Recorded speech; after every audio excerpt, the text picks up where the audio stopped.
privește această ruină. A fost un craniu,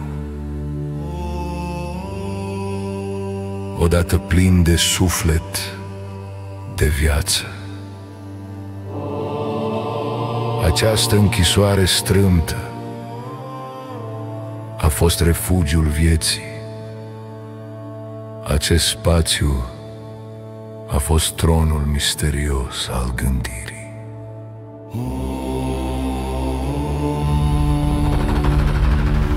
Ce viziuni frumoase au umplut acest loc, ce visuri de plăcere de mult uitate. Nici speranță, nici bucurie, nici iubire, nici frică n-au lăsat vreo urmă, cât de mică, pe aici. Sub această arcadă din os, mucegăit, odată a strălucit un ochi luminos, luminos și viu. Dar tu, copile, să nu tresari la golul ăsta prăpădit,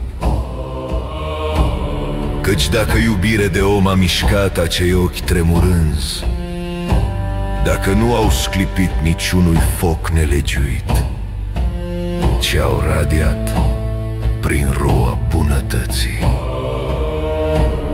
acești ochi vor fi pentru totdeauna strălucitori, când stelele și soarele vor fi fost scufundate în beznă.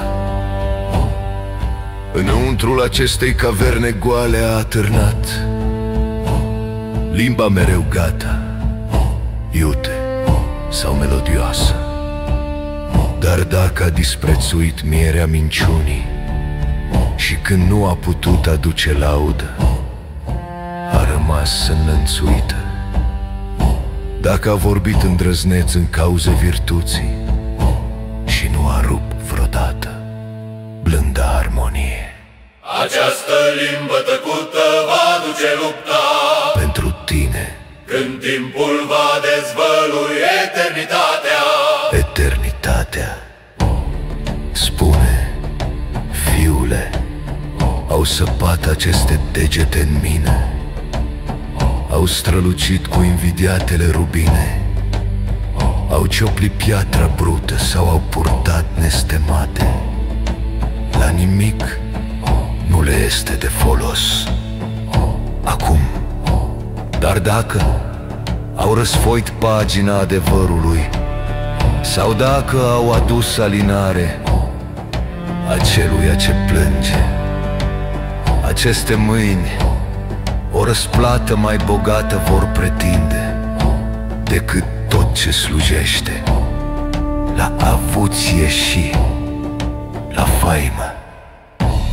Folosește la ceva dacă desculțe sau încălțate aceste picioare au călcat cărările vieții, dacă au fugit de la adăpostul tihneit să caute cocioaba umilă trudei, dacă au respins mita vinovată a grandorii și s-au întors acasă la coliba virtuții,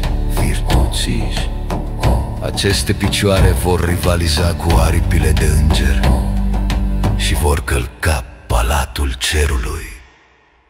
Aceste picioare